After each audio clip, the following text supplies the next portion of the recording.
pronto, puede ser que en el próximo instante ya me haga. Ahí, para la implementación de esto, explica cómo se lo hace de manera digital.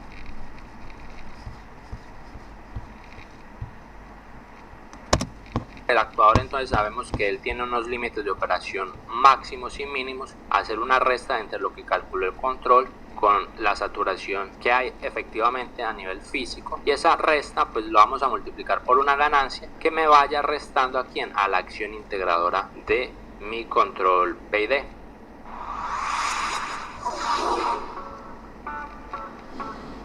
Hola, ¿qué tal, controleros y controleras? Les doy la bienvenida nuevamente a otro video del canal de controlautomaticoeducación.com.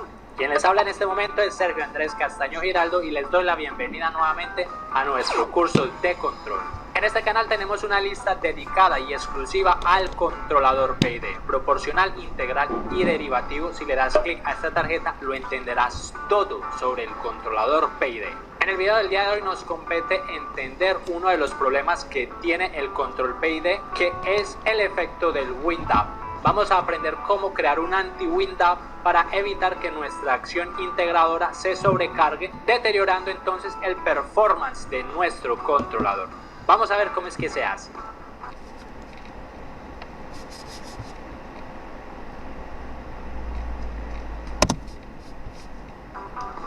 Si lo deseas, puedes aumentar la velocidad del video para que hagas la explicación mucho más rápida o dinámica. Bien, entonces en el día de hoy vamos a entender en qué consiste la función anti-wind up del controlador PID. En este canal ya hemos venido estudiando bastante sobre el controlador PID o control PID. Sin embargo, a pesar de todo lo que hemos estudiado y a pesar de que varios aspectos sobre el control PID pueden ser explicados utilizando la teoría del control lineal, existen algunos aspectos no lineales los cuales debemos considerar. Recordemos entonces nuestro esquema del control PID. Ya habíamos visto también que la ecuación en la transformada de Laplace de este control PID viene dado por esta expresión. Sabemos que todo tipo de actuador que nosotros estamos implementando, bien sea en un proceso industrial o en un proceso académico, pues físicamente dichos actuadores e incluso los procesos poseen limitaciones. Por ejemplo, un motor pues tiene una velocidad límite. Nosotros no podemos tener velocidad infinita en un motor. También, por ejemplo, nuestras válvulas de control, ellas no van a poder abrir más del 100% de su capacidad, ni van a poder cerrar menos del 0% de su capacidad, y así sucesivamente con todos los distintos actuadores que existen a nivel práctico. Entonces, ustedes van a notar que en un lazo de control muchas veces, por las condiciones en las cuales nosotros proyectamos o diseñamos un controlador PID, es muy fácil llegar a esos límites de nuestros actuadores. Entonces, cuando nosotros llegamos a los límites de nuestros actuadores, nuestro lazo de control, que en teoría él comenzó como un lazo de control del lazo cerrado, va a convertirse automáticamente como si fuera un control en lazo abierto. Y esto es debido a que nos hemos salido de la banda proporcional del controlador y claro, el sistema no tendrá cómo inyectar más o menos energía hacia el proceso. En un video anterior te expliqué en detalle, paso a paso, cómo funciona y cómo trabaja únicamente la acción proporcional. Si no viste ese video, es solo darle clic a esta tarjeta. Aquí vemos una representación gráfica de lo que sería una banda proporcional, que ya tiene una pendiente referente a la ganancia proporcional del controlador, y que todo lo que yo actúe dentro de esta banda es lo que irá a actuar sobre el proceso. Sin embargo, vemos que aquí tenemos un límite máximo que viene dado al 100% o un límite mínimo que es en el 0%. Esos límites son cuando llegamos a los límites de los actuadores. Por ejemplo, cuando yo esté abriendo la válvula al 100%, pues yo ya no tengo más que hacer, no tengo cómo inyectarle más energía a ese sistema. Entonces el sistema queda sin control, queda como si fuera un control on-off. Cuando está fuera de esas bandas proporcionales, bien sea aquí en el 100% o en el 0%, ustedes van a ver que un control PID normalmente en esas regiones trabaja como un control on-off. Vemos aquí en esta gráfica que el límite máximo y mínimo está en 0.1 y menos 0.1. Entonces, como él está fuera de esa banda proporcional, entonces el control se satura. Entonces van a entregar el máximo, luego cuando el error cambia, va hacia el mínimo, o sea, salta hacia aquí, entonces miramos que queda como un control on-off, prende, apaga, y al final cuando ya el error comienza a reducirse, ya la acción o este error entra dentro de la banda proporcional, y ahí sí ya comienza a actuar como si fuera un control en lazo cerrado, actuando con la ley de control PID. En un video pasado también te expliqué detalladamente por qué la acción integral consigue eliminar el error, haciendo que nuestra variable llegue perfectamente a la referencia. Si te perdiste ese video, pues ¿qué estás esperando para verlo ahora mismo? Si en nuestro control usamos entonces un controlador con acción integradora, por causa de esta acción integral, tener una memoria, es decir que esta acción es la encargada de guardar los datos anteriores del error. Gracias a esta acción veíamos que el control consigue aprender debido a los errores pasados que se acumulan en el proceso, es decir, estamos integrando el error. Esta acción va a continuar creciendo inclusive cuando nos encontremos con la saturación del sistema, y es el error que acabamos de ver. Recordamos, entonces teníamos nuestro controlador PD. Nosotros habíamos visto también en el video de la acción derivativa del control PD esta gráfica, que es la más fácil para entender cómo funciona el controlador PD, que simplemente nosotros sabemos que como tenemos un error y el error va variando con el tiempo, la idea es que el controlador PD haga que ese error se vuelva a cero. Por eso es que el error vemos que va tendiendo hacia cero, porque si el error es cero indica que la salida es igual a la referencia, o sea, estamos consiguiendo hacer un tracking o consiguiendo seguir la referencia. Si nosotros estamos ubicados en este instante de 0, vemos que el error que hay en ese instante, en este punto negro, ese error entonces va a ser multiplicado por nuestra ganancia proporcional, entonces esa sería como la acción del presente. Sin embargo, en este punto nosotros tenemos acumulado un error pasado, que habíamos visto que eso hace parte de la acción integradora, y nosotros también a partir de este punto, aplicando las series de Taylor y solo truncando hasta el primer término para aplicar entonces la derivada o la tangente en ese punto, podríamos más o menos predecir el comportamiento futuro del error, y eso entonces me lo daba la acción integradora. Entonces, acción proporcional es presente, acción integral es pasado y acción derivativa es futuro. Eventualmente también en este canal entendimos cómo trabaja la acción derivativa, y si también te lo has perdido, pues ¿qué esperas para verlo ahora mismo? En esta tarjeta que está saliendo aquí encima, dale un vistazo.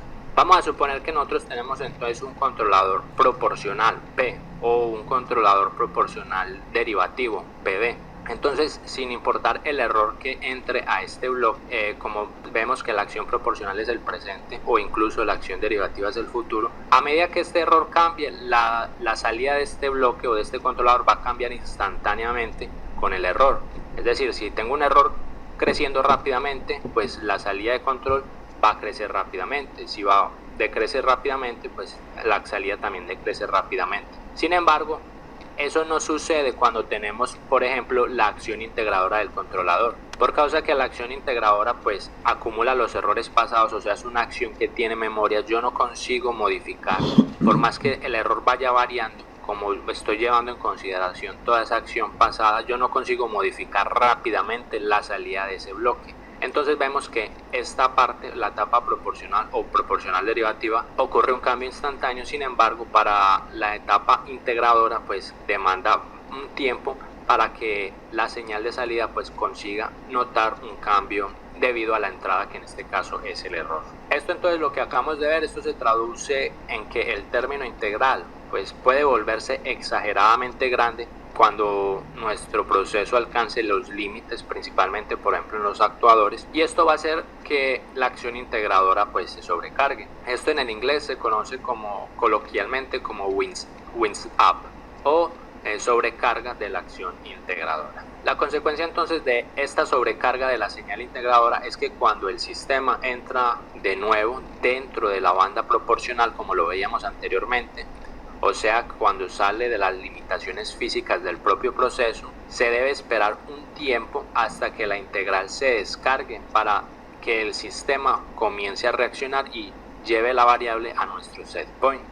Y esto va a conllevar a tener entonces transitorios muy largos. Vamos a ver este ejemplo. Aquí tenemos en la parte izquierda un control PI cualquiera, no importa, en este caso solo vamos a tomar un control PI. En este caso vamos a suponer que no tenemos limitaciones, entonces se proyectó el control PI, el control aumenta y vemos que él se estaciona más o menos en 35 segundos. Consigue llegar a la referencia, vemos la acción de control que sube un poco arriba de 1, más o menos en 1.25, y al final en el estado estacionario, para conseguir esta referencia en estado estacionario necesitamos un control en estado estacionario más o menos de 0.6. Y en la parte inferior pues vemos cómo va modificándose la acción integradora de este control PI, que la integral de ese control PI pues se va cargando y al final pues ya se mantiene una integral constante para alcanzar esta referencia. Ahora supongamos que en este caso nosotros vamos a imponerle un límite elemento final de control de este control PI y esa saturación vendrá dada aquí en más o menos en 0.8. Aquí vemos entonces la comparación en líneas trazadas, sería exactamente esta respuesta como si no tuviera restricciones, y ya en línea negra pues es ya el control con saturación. Vemos que inicialmente, ustedes ven que inicialmente el control aquí sin restricciones, él casi que en la primera acción de control calcula una acción muy cerca de 1.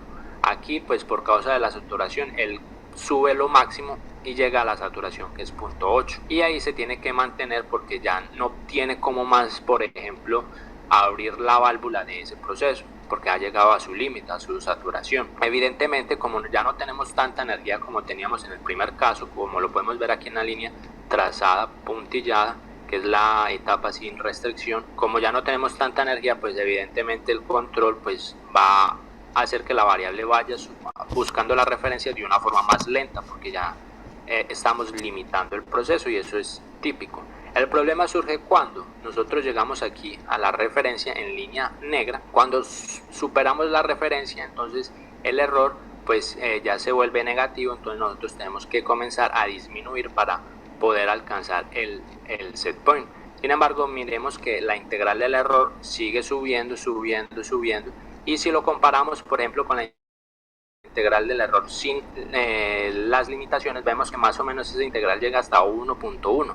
Y aquí, cuando tenemos las limitaciones, miremos todo lo que se carga la integral del error, llega casi hasta 2. Y eso es debido porque miremos que aquí, cuando no teníamos restricciones, ¿qué es lo que hace la integral del error? Pues lo que hace es integrar el área bajo la curva de este proceso. Vemos que aquí tenemos un error, entonces esta área se está integrando y cuando pasa, pues debe compensar toda esta área, entonces aquí queda otra área que va compensando, que va a compensar esta otra área para que finalmente pues sea 0. Sin embargo, en este caso, dado que el sistema ya es más lento, vamos a ver que el área en este caso es mucho mayor a esta área. Entonces, para poder compensar toda esta área grande y quitarla, tenemos que descargar toda esta área que acabamos de cargar aquí al comienzo antes de pasar el set point. Entonces el área aquí encima debe ser mucho mayor para poder contrarrestar esta otra área. Entonces, hasta que el controlador no consiga contrarrestar toda esta integración que hizo aquí en el error, no va a comenzar a responder, y vemos que él comienza a responder más o menos por allá en 44 más o menos, y ahí ya sí comienza a bajar porque ya la integral pues ha descargado, vemos cómo va descargando, y más o menos por aquí en 44 ya llega muy próximo a lo que estaba por aquí en 1,2, y ahí sí comienza a responder y llevar entonces la acción de control, que es el U, a su punto estacionario, y debidamente pues la variable controlada también llegará a su punto estacionario, que será la referencia. Vemos entonces que cuando pasa el set point es cuando alcanzamos el punto máximo de la integral del error.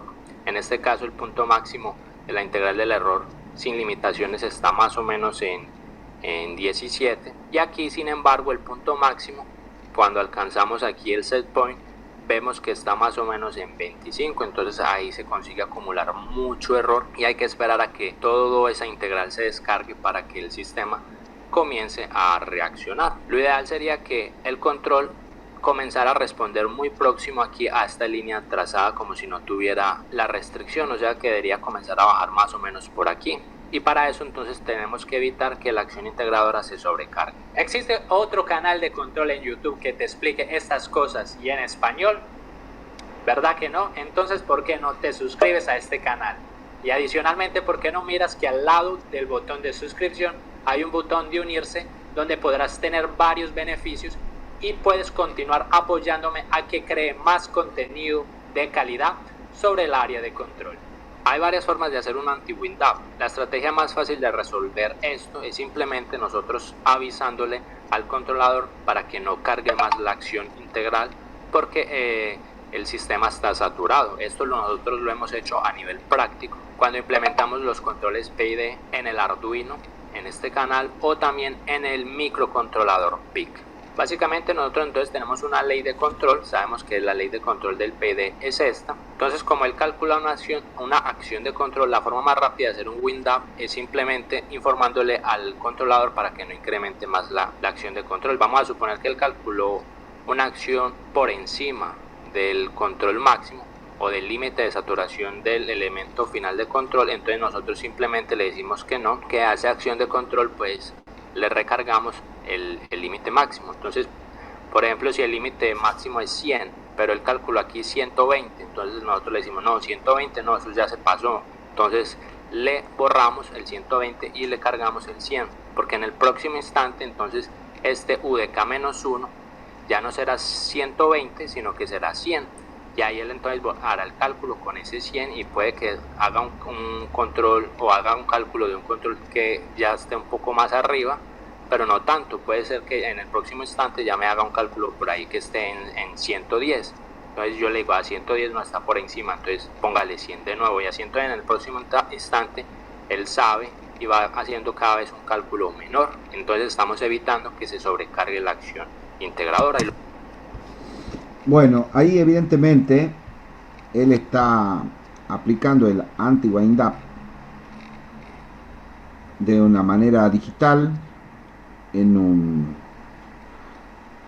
esto es en Arduino.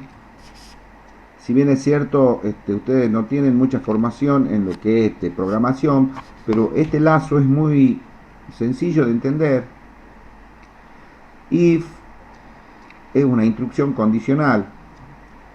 En inglés significa si.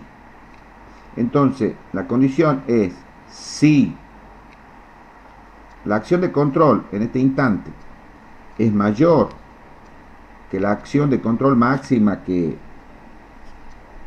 puede recibir el actuador, entonces hace la acción de control igual a U máximo. Porque no tiene sentido de que inyectemos una acción de control más grande que la que el actuador puede responder. Entonces dice, si U de K, o sea, la acción de control en este instante es mayor que la U máximo, haga U de K igual a U máximo. Esta línea dice else if, lo que significa es, si no ha sido esta condición cumplida, compruebe esta. Else significa then en inglés. Si U de K, o sea, la acción de control, es menor que la U mínima, entonces haga U de K igual a U mínimo. O sea, es lo que él decía al principio del video, por eso que no puede dar más de lo máximo y no puede dar menos de lo mínimo. Que decía no puede dar menos del 0 y no puede dar más del 100%. Sí, señor, eso es.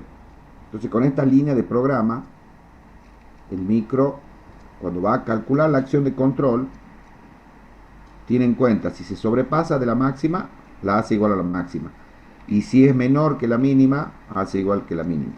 Digamos que no es muy difícil de entender. Lo mismo pasa pues para el límite mínimo. En este caso, si vemos aquí la respuesta, ya vemos que el sistema está saturado. Sin embargo, ya vemos que el sistema consigue ya estabilizarse casi que en el mismo instante, como cuando el sistema está sin limitaciones, casi aquí en 40. Vemos que cuando ocurre la saturación, vemos que él se descarga nuevamente y actúa muy próximo. Obviamente el sistema con saturación es más lento, como ya lo dijimos, porque estamos limitando el sistema. Sin embargo, vemos que ya la acción integradora, vemos que aquí ya la integral no llega hasta 2 como llegaba en el caso anterior, sino que se carga más o menos hasta punto 7 y vuelve y cae y ya se estaciona a la acción de estado estacionario para este control. Entonces vemos aquí el anti-wind-up, que esta es la forma más fácil de implementarlo. También está el anti-wind-up vía incremento de control. Esto es cuando nosotros hacemos la ley de control vía incremental, que es realizando el cálculo del incremento de control en la ley de control. Y en este caso, si el actuador se satura, lo que vamos a hacer es no sumarle ese incremento de control. Es decir, nosotros sabemos que normalmente nosotros calculamos el PID así, ¿cierto? Pero hay otra forma de calcular el PID, que es a través de el incremento de control. Entonces, en lugar de calcular esto, simplemente pasamos este UDK-1 al otro lado a restar, y eso me va a dar un delta de UDK. Entonces, el incremento de control viene dado nuevamente por toda esta expresión que es el control PID.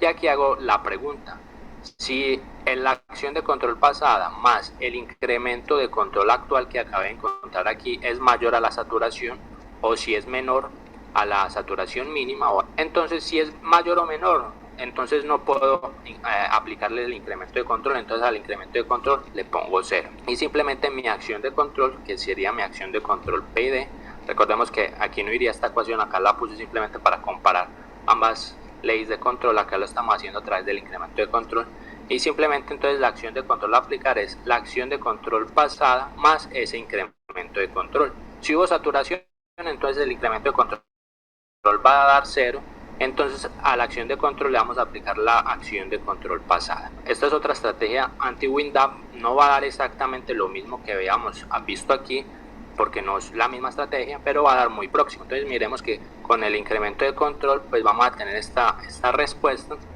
Nuevamente el sistema se satura y vemos que él comienza nuevamente a responder muy próximo a como lo haría si no estuviera saturado, y vemos que nuevamente el sistema también se estabiliza muy próximo de 40. Aquí vemos entonces cómo queda la integral del error. Ella va aquí un poco hasta -1 y va subiendo, y también queda por debajo de 1. Entonces, a comparación de cuando no tenía el anti-wind-up, recuerden que cuando no tenía el anti-wind-up, que era aquí, cuando no tenía el anti-wind-up, vemos que la integral del error iba casi hasta 2, inclusive vemos que el sistema aquí se estacionaba casi por allá en 55, y ahora pues aplicando el wind-up pues ya nos estamos estacionando en 40 y evitamos la sobrecarga de la acción integradora. Otro de los métodos que existe para hacer anti-wind-up es haciendo la descarga de la acción integradora. Para eso entonces supongamos que tenemos este controlador PID donde tenemos nuestro actuador. El actuador entonces sabemos que él tiene unos límites de operación. Esta manera sí sirve para sistemas lineales. El asunto es que hay que hacer varias operaciones, digamos. Ya la explica él aquí brillantemente, pero lo que hace es mide la acción de control antes del actuador y la vuelve a medir después del actuador. Entonces, con esa diferencia, él va a saber si el actuador está o no dentro de los márgenes de trabajo. Entonces, si no está dentro de los márgenes de trabajo, la resta.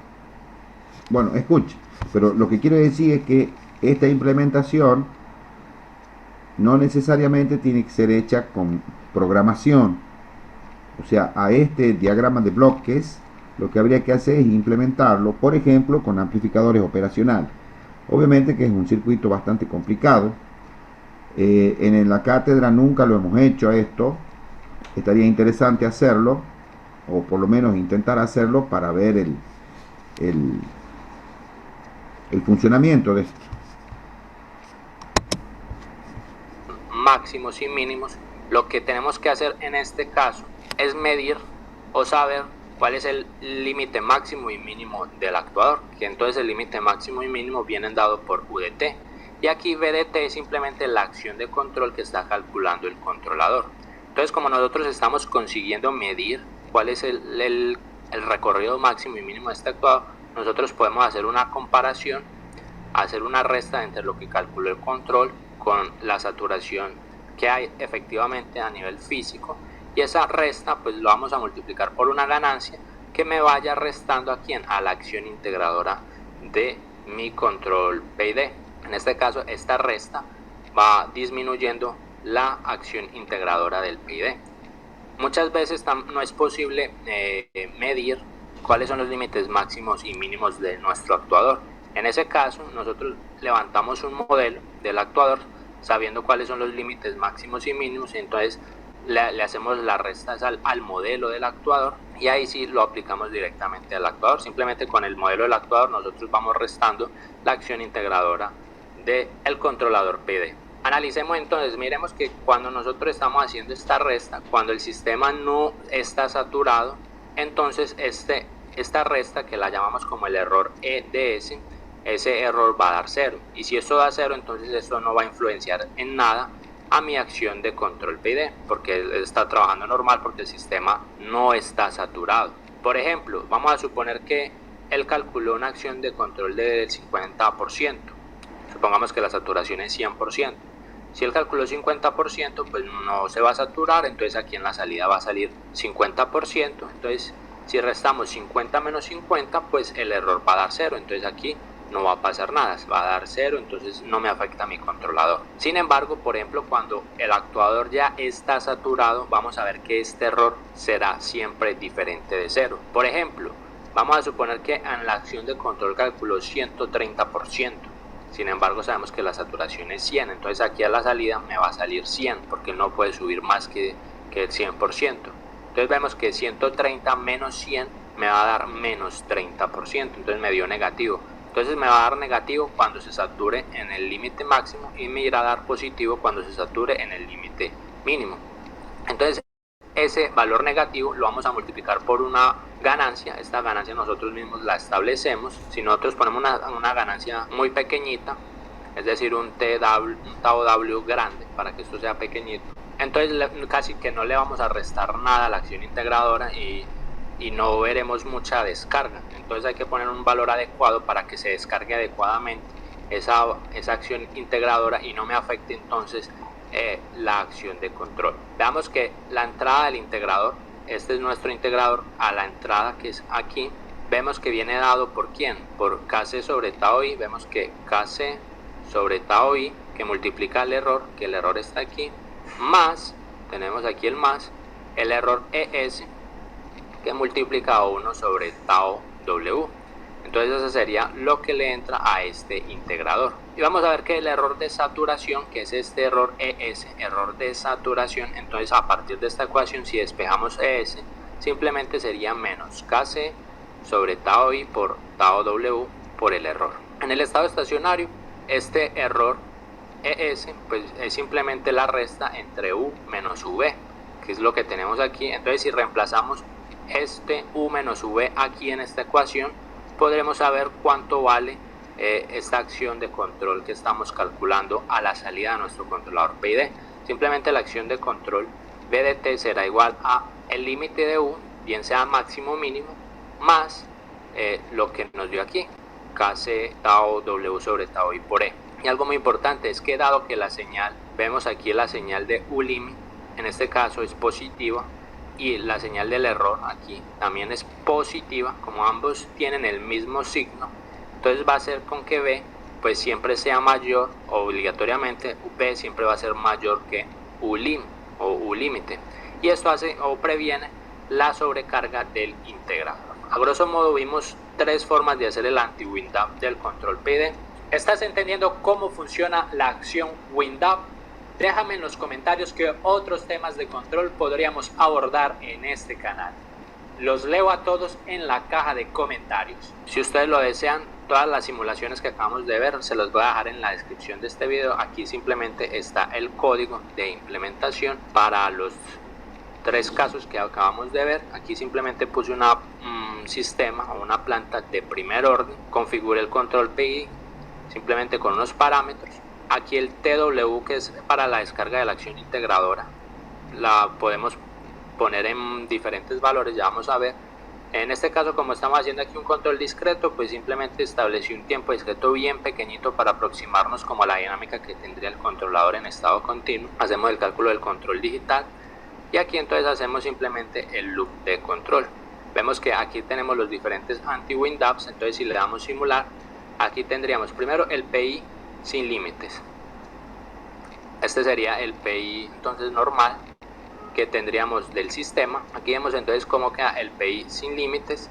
Vamos a ver cómo quedaría sin el anti-WinDAP, que es el que habíamos visto.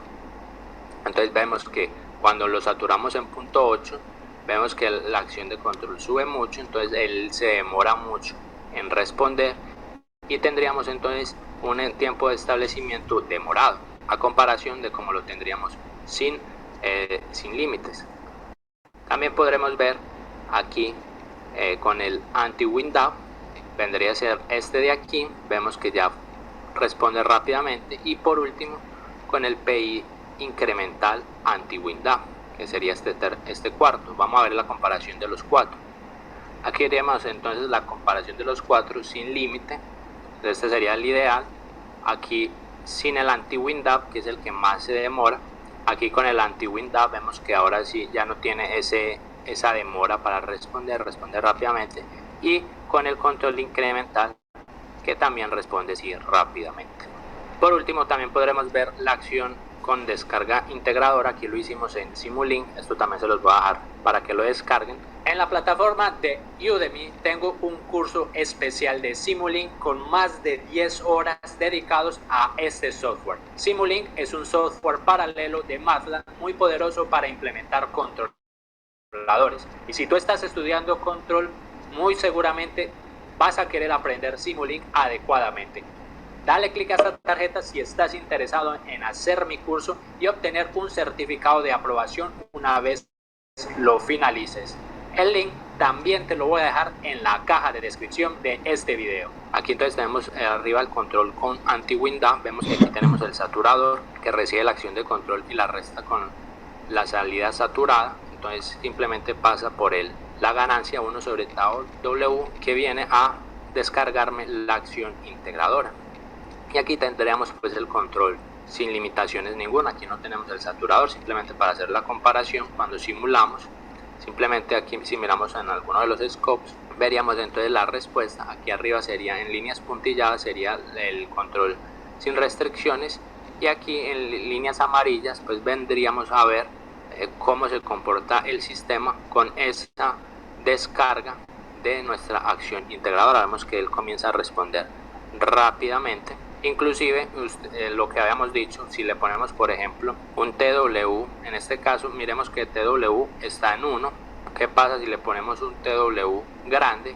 Que va a indicar que entonces la ganancia de este wind-up, si TW es grande, entonces esta ganancia será pequeñita. Miremos qué sucedería, ahí ya estaríamos perjudicando la descarga, porque estaríamos descargando muy poquito la acción integradora, y veremos que aquí estaríamos saturando. Miremos cómo sube la acción integradora, se sobrecarga mucho porque no la estamos casi descargando, porque estamos poniendo una ganancia pequeña. Entonces vemos que el sistema mantiene saturado y solo por allá vendría a responder, y vemos que entonces demoraría la respuesta. Por eso debemos colocar un TW adecuado. Por ejemplo, si pongo uno de 0.1 y simulamos, vemos que aquí ya sí consigo descargar rápidamente entonces la acción integradora, y hago que el sistema se comporte mucho más rápidamente. Suscríbete a este canal para que sigas aprendiendo más sobre control. Te invito a que mires la lista de reproducción del control PID y de que te matricules, por supuesto, a nuestro curso de Simulink para que aprendas a hacer tus controladores en este software. Nos vemos en el siguiente video. Que estén muy bien. Hasta luego. Bueno, repercusiones, comentarios, ninguno. Es complicadito el tema, ¿no? Sí, lo que él hace es como poner límites, digamos, o sea, es lo que entendí yo, digamos, como que como cortar la curva, digamos, para que no haga las oscilaciones, sí. Sí. Juan, ¿no había otro video el año pasado de WinUp? ¿De wind-up? Sí, había otro. Sí. Que era más sencillo, me parece, con respecto a la forma como lo armaba. Puede ser, estoy equivocado. Estaba esa parte estaba, pero no tenía esos lazos donde no tenía un circuito donde podía limitar los valores de saturación de arriba y de abajo, ¿no? Era mucho más sencillo y se notaba muy claro ¿por qué hacía falta poner un anti-WinDAP? Bueno, no, ¿No yo te pienso que lo que puede haber ocurrido es que el año pasado no lo hemos visto completo al video. Hemos Mm, obviado la parte de programación porque, bueno, los chicos han visto que, a pesar de que no es un gran programa o sea, difícil de entender, una lógica que sea muy difícil, pero ¿Y em, esa programación, profesor, la hace directamente en el Simulink? bueno, mira, hay parte que hace en MATLAB y otra parte del video es una implementación con Arduino. Hay una parte que él trabaja de la misma manera que ha trabajado el ingeniero Carrasco con los trabajos prácticos, este, de armar, vamos a ver si la podemos ver. Yo no me acordaba si está aquí puesto el circuito para la simulación en Simulink. ¿Y se conectan bien Arduino con Simulink? O sea, con MATLAB. Sí, hay forma de conectar esos dos programas. Yo Mira, soy Diego. Quiero que conozcan mi historia. el más grande. mirá cuando hagan una historia para vos, Juan, así. Desde que Amanco se juntó con el líder global Wally. Y al final, ¿dónde juega mañana? Él tiene unos límites de Ingeniero operación CC. máximos y Qué mínimos. mal. Hacer una resta entre lo que calculó el control con la saturación que hay efectivamente a nivel físico, y esa resta pues lo vamos a multiplicar por una ganancia que B pues siempre sea mayor, obligatoriamente B siempre va a ser Mira, mayor que Eso ya lo que vimos ahora. el límite. Sí, está bien. Pero lo que yo les quiero mostrar a los chicos, Si ustedes lo desean, todas las aquí, esto es MATLAB. Y él creó un script, en realidad ha creado varios scripts, y hace lo mismo que hizo el ingeniero Carrasco, que venía haciendo él con los trabajos prácticos. Mira, aquí tiene una pestaña de archivos.m. Por ejemplo, que está abierto, ay Dios, no alcanzo a leer.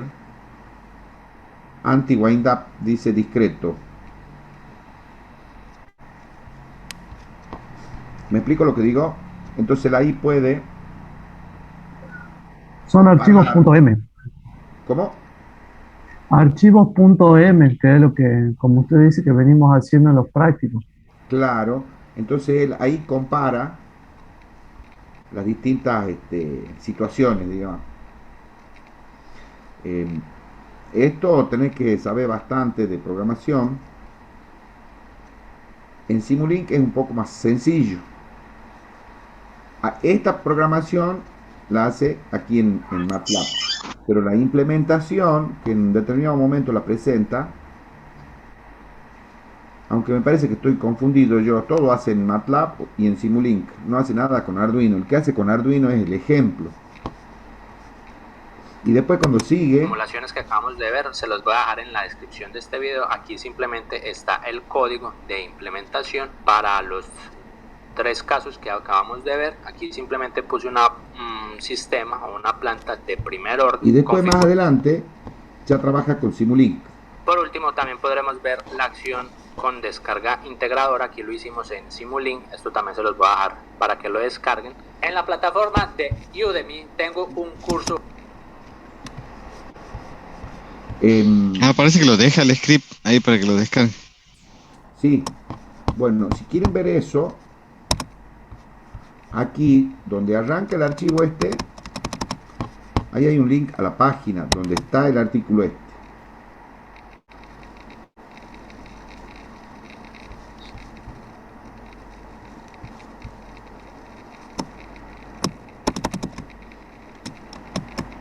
y ahí ustedes buscan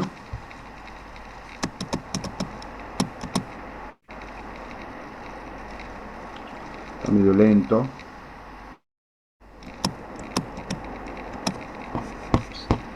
Acción derivativa. Algo sabe el chango ¿no? Bueno, sí, hay cursos gratis, creo, ahora de MATLAB, profe. Yo lo sigo por Facebook. ¿Curso de qué? de MATLAB, creo que era, que puso, yo lo sigo por Facebook y puso eso, si no me equivoco, pero había un curso gratis y ahí lo llevaba a esa página y son un montón de comandos, todo, desde lo más básico a lo más difícil, por decirlo así. Es impresionante lo que sabe. No, es muy bueno. Aparte, como yo siempre comento, este hombre tiene, digamos, la conjunción perfecta para ser docente, porque vos a los temas los podés saber, pero no los sabés transmitir. Este hombre, bueno, después visítenla a la página, yo realmente la recomiendo, ¿no?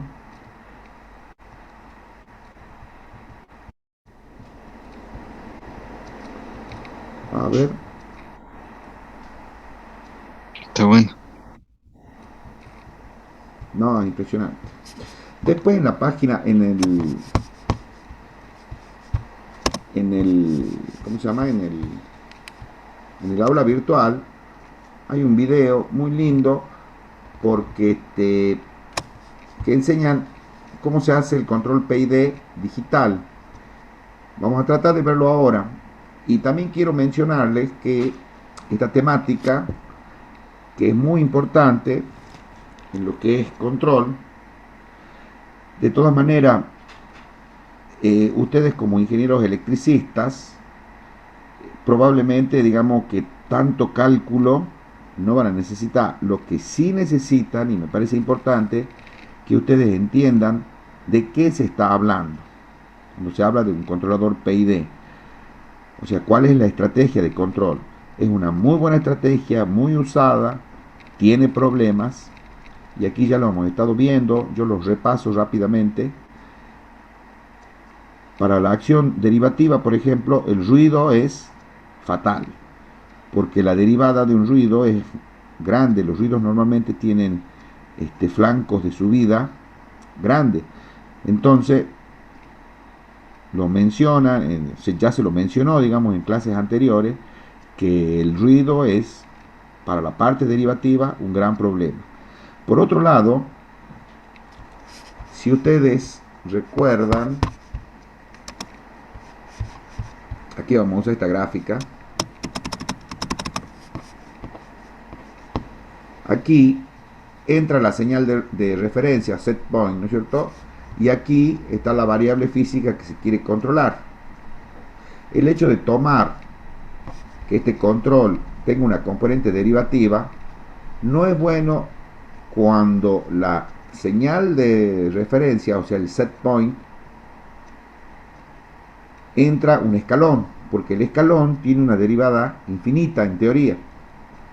Entonces va a dar un error infinito debido a ese escalón.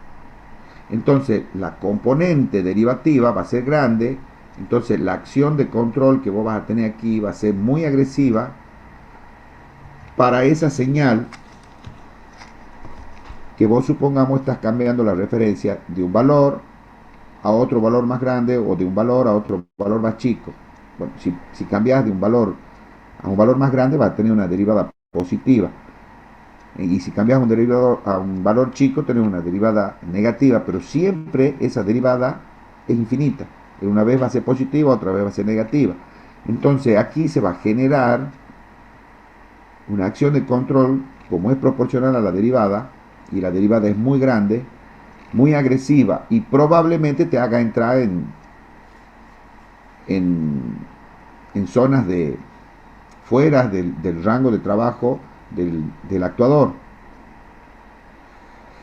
Entonces, como solución, no sé si ustedes se acuerdan que se planteaba que en vez de tomar la acción derivativa que provenga de aquí, se la toma directamente que provenga de la salida. Entonces ahí hemos visto dos problemas que tiene la acción derivativa y la forma de solucionar. Por otro lado, hemos visto que la acción integral, que está buena porque te reduce el error de estado estacionario ante entrada de escalón, qué sé yo, pero tiene el problema del wind up, o sea, cuando se llegan a la saturación del actuador, y eso es lo que hemos estado viendo ahora. Hay métodos para solucionar esos problemas.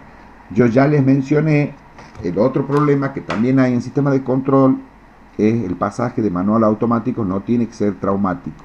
Hay formas de solucionar eso. Y también cuando la planta tiene retardos muy grandes. Esto que nosotros estamos estudiando se llama sistemas que son SISO. Single entrada, single salida. O sea, single input, single output. Y así se empieza a estudiar el control con estos sistemas que son relativamente sencillos. Se usa esta estructura, a donde hay una entrada de referencia y un controlador, la planta más el actuador, hay un sensor, qué sé yo. Pero no es la única forma, la única estructura que hay para solucionar problemas del tipo SISO. Hay otras formas, pero la que nosotros hemos estudiado es la más ampliamente usada, y la razón es que es relativamente sencilla. Ahora, dentro de lo que es control SISO, vos podés querer que la salida la siga fielmente a la entrada. Ese puede ser una finalidad. O también podés querer que la salida rechace las perturbaciones externas. Vos tenés una referencia fija y querés que el sistema de control rechace las perturbaciones externas. Desgraciadamente, desafortunadamente, esas dos necesidades son antagónicas.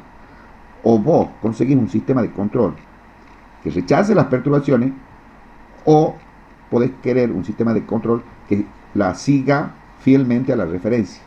Las dos cosas es muy difícil de conseguir, yo diría imposible de conseguir. Entonces, ahí está el criterio de diseño para la aplicación que se trate, que tienen que poner el diseñador del sistema de control. A ver, un ejemplo futbolístico.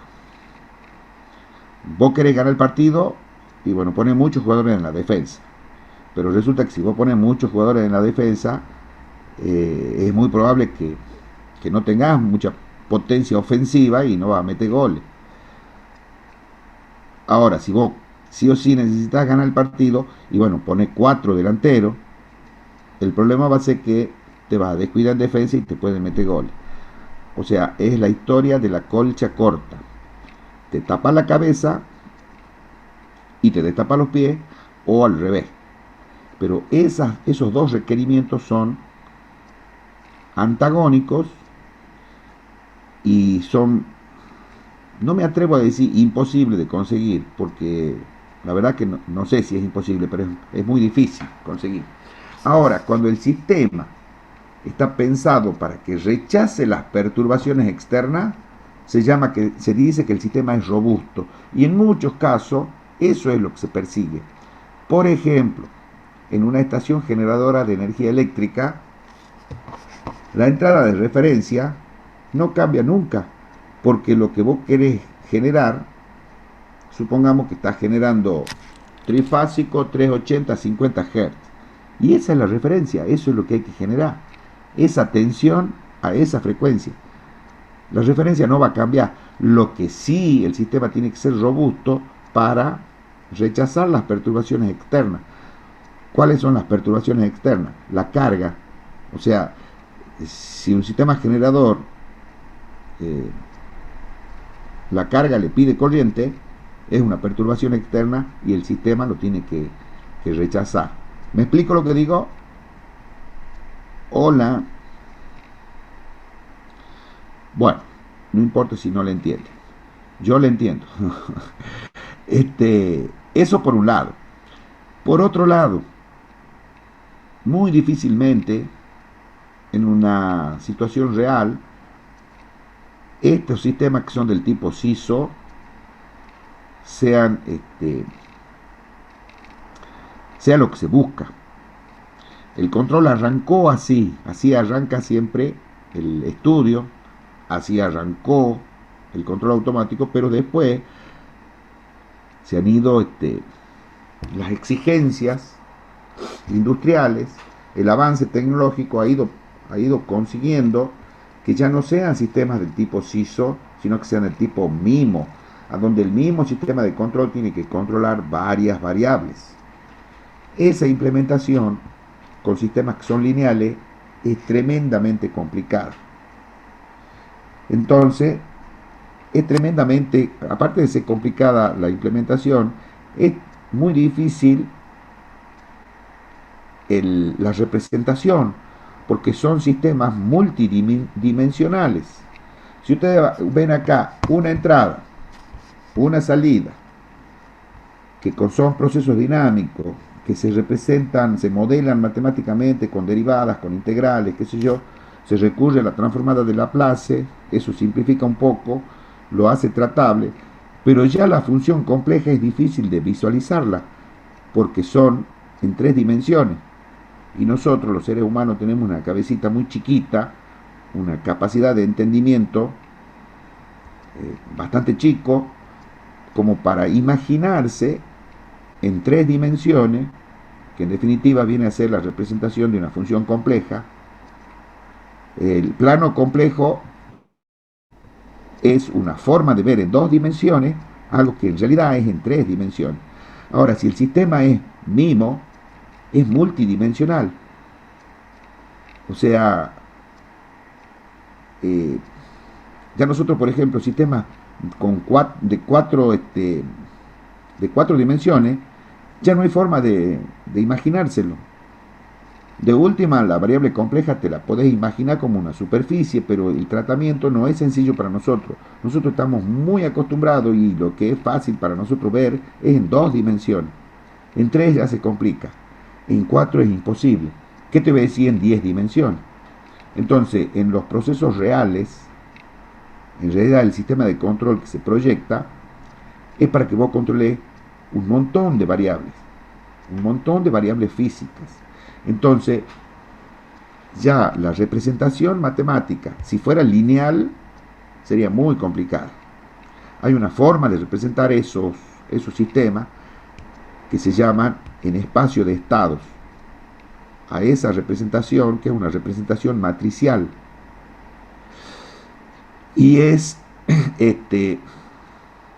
difícil de imaginarse, o sea que la persona que trabaja con ese tipo de sistemas tiene que tener una abstracción mental grande, porque repito, son sistemas multidimensionales que no hay forma de que vos te los imagines. Y aparte de todo eso está el problema de la solución. La solución para esos sistemas es de manera digital. O sea que no es continua en el tiempo, sino lo que se hace es actuar en determinados momentos, no en todo momento, en determinados momentos. Eso se llama tiempo de muestreo, porque se muestrea, vamos a ver, en un sistema SISO nomás, se muestrea la variable de salida, se la compara con la referencia, se genera una señal de error, pero en un determinado momento. Y después, la siguiente es en otro momento, un tiempo TS, que normalmente se llama tiempo de muestreo, posterior. Hay una forma matemática de representar eso que se llama ecuación de diferencias. Y esa ecuación de diferencia vendría a ser equivalente a las ecuaciones diferenciales en sistemas lineales. Y existe una transformada para trabajar con esas ecuaciones de diferencia que están en el dominio del tiempo, que se llama transformada Z, que es parecida a la transformada de Laplace, pero es un equivalente para el tiempo discreto.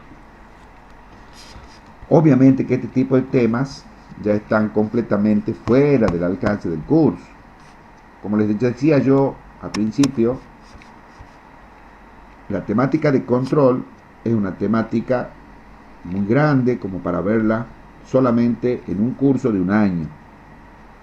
Veamos un poquito esto, no me acuerdo cuánto dura, más o menos para tener una idea cómo se trabaja de manera digital. Vende online y expande tu negocio con Wix e-commerce. En este video vamos a estudiar el controlador PID digital. Vamos a ver el controlador PID como tal, lo que es el control PID, algunos aspectos importantes, algunos detalles sobre la sintonización y alguna implementación por computadora.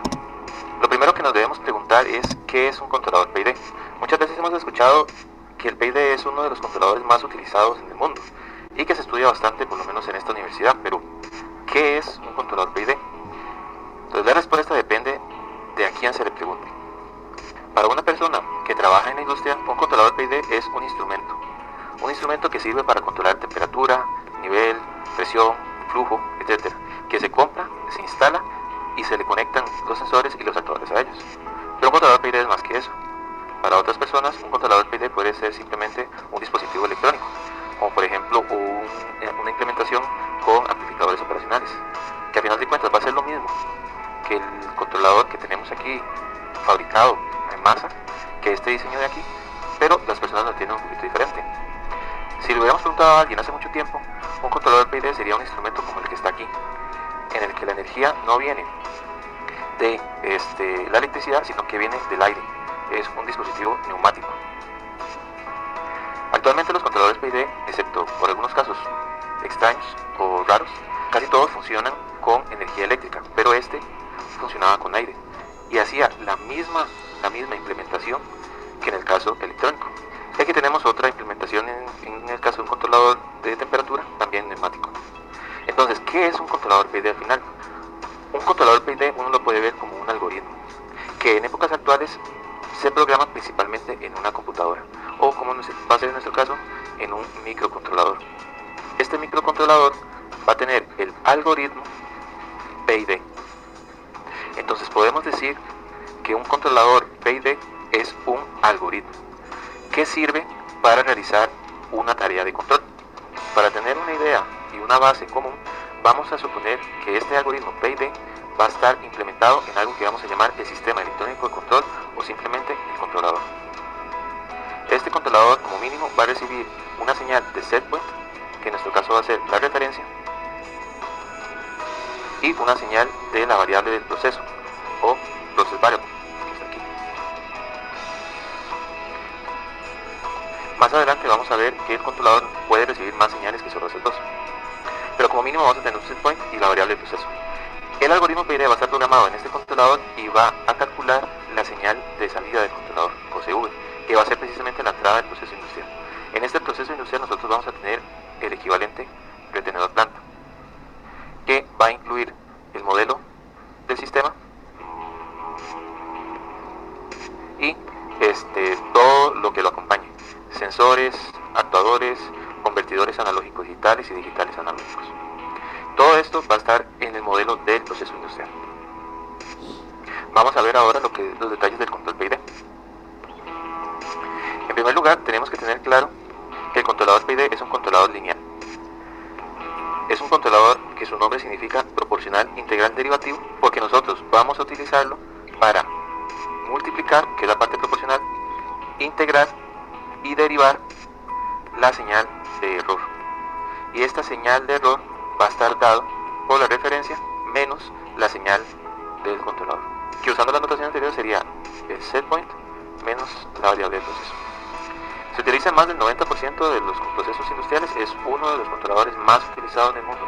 El controlador PID funciona muy bien para sistemas que tienen dinámicas de primer y segundo orden, que como nosotros hemos visto, por lo menos en tiempo continuo, tienen la forma de ganancia con un tiempo muerto y una constante de tiempo, o puede ser una ganancia, un tiempo muerto y dos constantes de tiempo distintas. Esos son los modelos que normalmente utilizamos para este tipo de sistemas. Y el algoritmo como tal, un controlador PID puede ser simplemente un dispositivo electrónico. Es que la planta con una entrada de 0 permanezca multiplica a la integral como tal del error y tenemos el tiempo derivativo, que es lo que hace. Observen lo que dice acá, que el proceso puede tener esta forma, que es una ganancia, un retardo y un y es de primer orden, como fuera la carga de un capacitor. O puede tener una ganancia, un retardo y dos polos, o sea, dos retardos, dos constantes de tiempo de retardo que son propios de la planta. Pero el retardo siempre está el retardo, porque todos los sistemas tienen un retardo. Ahora, si el retardo es grande, toda esta teoría no va. Multiplicar a la derivada del error. Este componente de aquí, que es la parte proporcional, se suma con la parte integral y se suma con la parte derivativa. El error, digamos, multiplicado por Kp, podemos decir a grandes rasgos que representa el presente. La parte integral corresponde a lo que sería el pasado. Y la parte derivativa corresponde a lo que sería el futuro. Esta integral me dice cómo se ha comportado el error hasta ahora, es decir, todo el pasado, y la parte derivativa me dice cómo se está cambiando el error para tomar decisiones en el futuro. A la acción integral se le llama también automatic reset, porque lo que hace es que a la parte proporcional, que es esta parte de aquí, se le suma como un tipo de offset o un reset, que es lo que dice aquí. Pero este reset no es constante, sino que lo que se logra es que este varíe dependiendo de la señal del error. ¿Por qué? Supongamos que la señal del error, que es el set menos la variable de proceso, sea igual a 0. En ese caso, la salida del controlador me daría simplemente 0, porque el algoritmo me diría que la multiplicación y esta suma es 0. La única manera en que eso sea posible es que la planta con una entrada de 0 permanezca en el set point, pero no todas las plantas hacen eso. Entonces se necesita poner un offset, pero este offset puede ser que varíe. Me parece que esto va a ser conveniente que lo veamos el miércoles. Tranquilo, fresco. Ya creo que es demasiada información por hoy. Conversemos un poquitito. ¿Qué les ha parecido hasta aquí? Ese video está muy bueno. Los que quieran y puedan, vayan viéndolo porque está realmente bien explicado. Ahí explica de una manera bastante, desde otro punto de vista, para entender qué significa el tiempo integral ese que se le pone en los controladores y qué significa el tiempo derivativo. Ahí lo explican gráficamente y es otro punto de vista para explicar lo mismo. Sí, está bueno porque él hace como preguntas básicas. Exactamente. Aparte que no es ingeniero electricista, si no he leído mal, creo que es ingeniero eléctrico. Ay, Dios, no sé. Después otra cosa que quería poner de manifiesto yo con todos estos temas es que ustedes como ingenieros electricistas no van a tener que hacer cálculos de esto. En la actualidad, digamos, los ingenieros electricistas sí tienen que tener idea de qué se trata porque hay muchísimo control dentro de lo que es generación, dentro de lo que es transporte, en las subestaciones. En las subestaciones eléctricas es impresionante la cantidad de control que hay y a mi gusto, a mi forma de ver, hay algunos temas que no se los está dictando o no se los está dictando como corresponde. Por ejemplo, ustedes han visto que conmigo tienen la materia electrónica 1. De electrónica ustedes sí o sí tienen que tener idea de conversión de potencia, de alterna a continua, que vendrían a ser las fuentes de alimentación. Eso algo vemos en electrónica 1, que hemos visto reguladores, filtros, rectificadores, reguladores, filtros, qué sé yo. Pero hay otra forma de convertir energía que es de continua a alterna, y es un tema que cada día que va pasando va cobrando más importancia, porque las formas de obtener la energía eléctrica, salvo la hidráulica, pero la térmica siempre usa combustible que deriva del petróleo, y el petróleo es un recurso natural que es no renovable. Entonces, a medida que se va usando, se va gastando y no se renueva. Sin embargo, nos llega una cantidad impresionante de energía todos los días del sol. Entonces, esa forma de obtener energía y otras también que son gratis, entre comillas, como por ejemplo la eólica, la mareomotriz, la nuclear, digamos, son las formas de energías que seguramente va a tener que recurrir el ser humano y no en mucho tiempo. Entonces, para convertir de continua a alterna, o sea, de una batería, obtener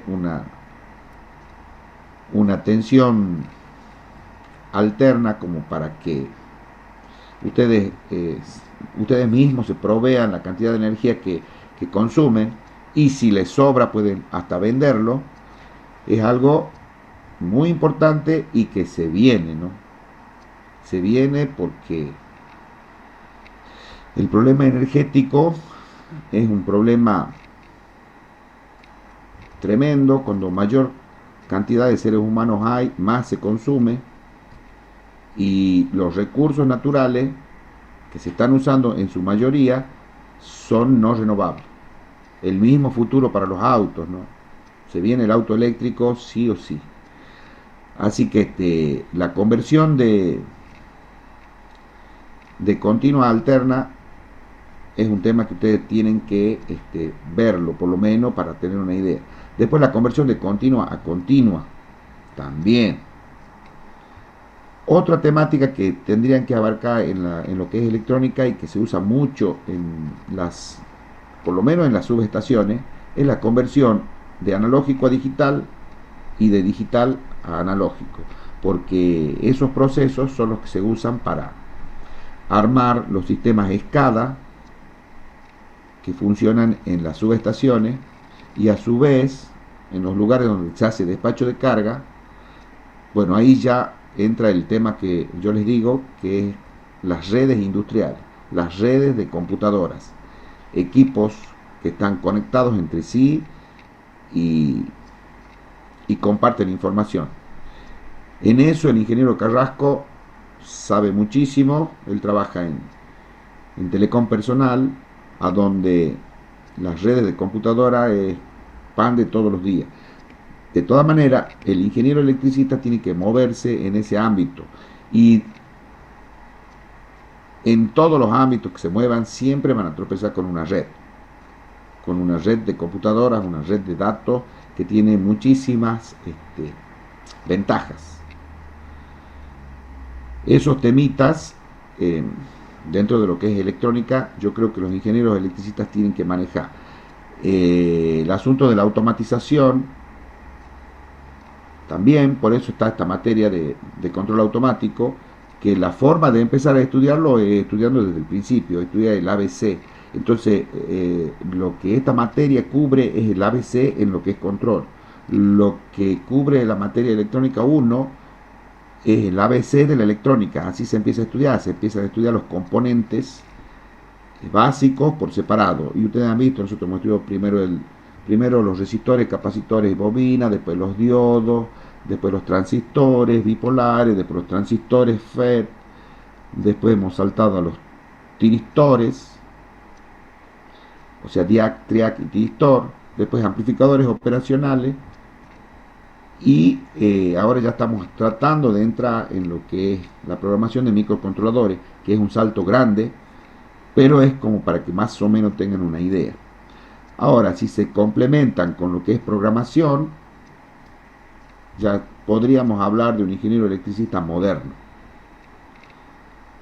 que me parece que para ahí es donde tiene que direccionarse la formación de ustedes, de los estudiantes que tenemos nosotros, porque la ingeniería eléctrica es, según mi modo de ver, ¿no?, es un mundo apasionante, muy lindo. Hay mucho trabajo para los ingenieros electricistas, y tenemos que ir acompañando los tiempos con las tecnologías que van apareciendo, y bueno, y ustedes por lo menos tienen 40 años de vida profesional por adelante. Ya nosotros, los más grandes, de edad te digo, ¿cuánto tiempo nos queda de vida, ingeniero? En lo que Dios nos dé. Obviamente, pero en el mejor de los casos, ¿cuánto tiempo podemos tener? 20, pero 20, con toda la furia. 20 y ya después pañales. Con mucha suerte. Entonces, ustedes son los que tienen que seguir empujando. Nosotros ya, no te digo que no estamos por morir, ¿no es cierto, ingeniero? No nos queremos morir todavía. Y yo no. Pero ya a 58 años, ya no podemos planificar para de aquí a 30 años. Y ya no. Ustedes sí. Y más también. Pero bueno, vamos a descansar. Buen fin de semana a todos. Profe, un temita antes. Sí, dale. Para el ingeniero Carrasco, ingeniero, el TP8 no lo podemos subir, parece que no está el link para subirlo. Ya está ahí. Miren. Sí. A ver. Veamos. ¿Querés que veamos?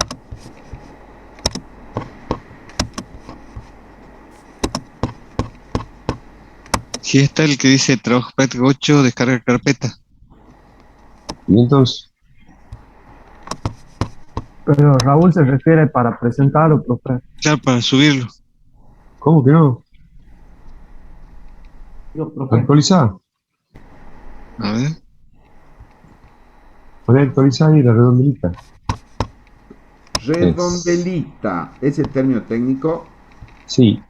Ah, ahí Ahí está, está. ahí está. Ahora ya está, ahí está. Perfecto, sí, no lo tiene desactualizado. Bueno.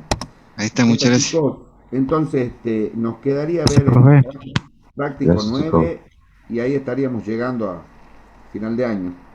Bien. Gracias a Dios.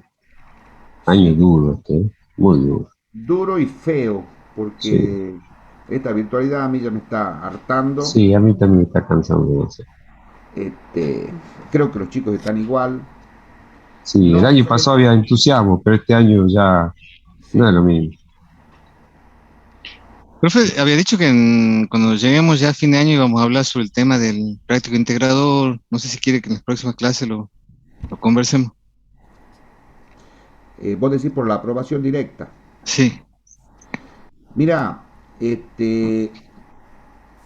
por el año tan particular que estamos teniendo, este y el año pasado, es difícil de implementar la aprobación directa.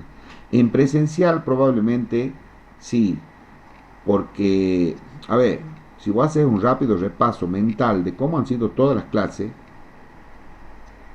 y el que habla es el profesor. Si es teoría, bueno, la doy yo, si es práctica, la da el ingeniero Carrasco, pero no hay una participación de parte de los estudiantes. Hasta inclusive, yo te podría decir, no sé cuántos están escuchando. No te digo que no escuchan, que ninguno escucha, no, eso no te digo. Lo que sí te digo es que no sé si están escuchando. Entonces, parte del espíritu de esa aprobación directa que está buena, parte del, digamos que el docente tiene que tener una retroalimentación válida como para decir, este alumno puede aprobar directamente. No sé si me doy a entender con lo que quiero decir. Es difícil en la virtualidad implementar ese sistema. En la presencialidad es un poco más fácil. De todas maneras, nosotros, del tiempo que le estamos dando a la materia esta, y en realidad desde el tiempo que se ha implementado esta aprobación directa, ningún alumno en control automático accedió a ese beneficio. También puede ser un poco culpa nuestra, porque si vos, por ejemplo, implementas un sistema de 4 parciales, bueno, ahí tenés un poco más de chances de tener retroalimentación. Porque los prácticos, bueno, hablando con rigor de verdad, en la virtualidad los prácticos se pueden copiar muy fácilmente. En la presencialidad también. Pero bueno, en la presencialidad, por ejemplo, puedes decir a un alumno o a un grupo de alumnos que preparen una clase, que preparen un equipo como para hacer un ensayo, para demostrar tal cosa, qué sé yo. Ese tipo de cosas son las que sirven para que vos te agarres y justifiques una aprobación directa. No es tan No, profe, pero no para la aprobación directa, ¿no? Sino para la revisión, así como decía usted en electrónica, que nos iba a dar un práctico integrador para cerrar el año. Yo nunca dije eso, ¿no? En electrónica. ¿Se acuerda que nos dijo que Pero en íbamos a hacer un práctico electrónica te integrador? refería a la promoción directa, Raúl. Ah, bien, bien. No, yo había entendido que era para la... No, Así que Bien, bien. es difícil.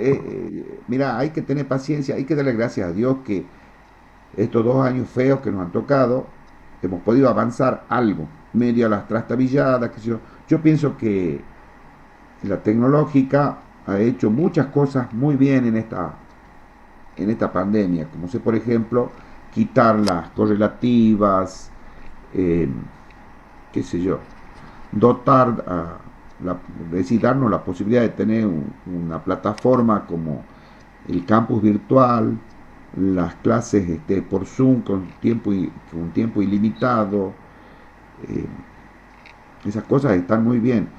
Lo que sí se podría criticar es que a esta altura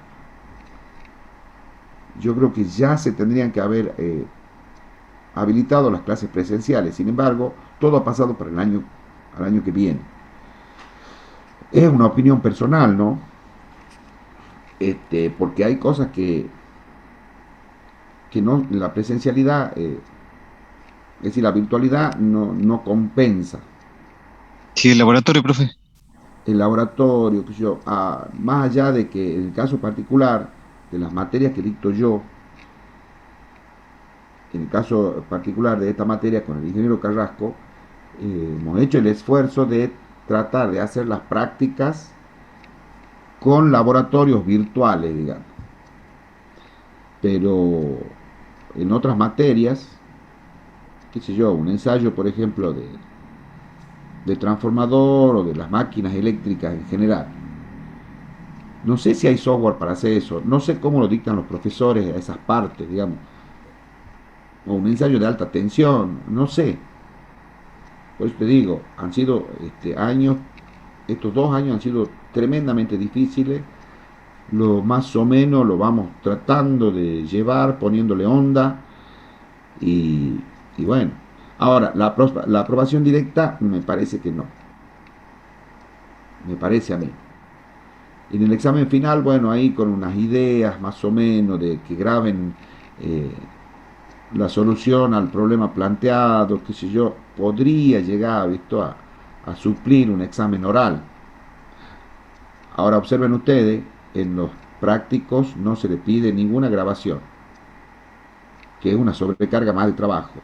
En la electiva, por ejemplo, a donde sí es muy probable que haya aprobaciones directas, en todos los prácticos tienen que grabar videos de las simulaciones que hacen. Pero ahí son menos alumnos. Digamos que ahí se puede implementar ese tipo de cosas. Así que bueno. Meta, chicos, buen fin de semana. Voten bien. Gracias, profesor. Buenas Lindo. noches. hasta luego, buenas noches. Que anden bien. Chao, chao, ingeniero. Luego, suerte mañana. Chao.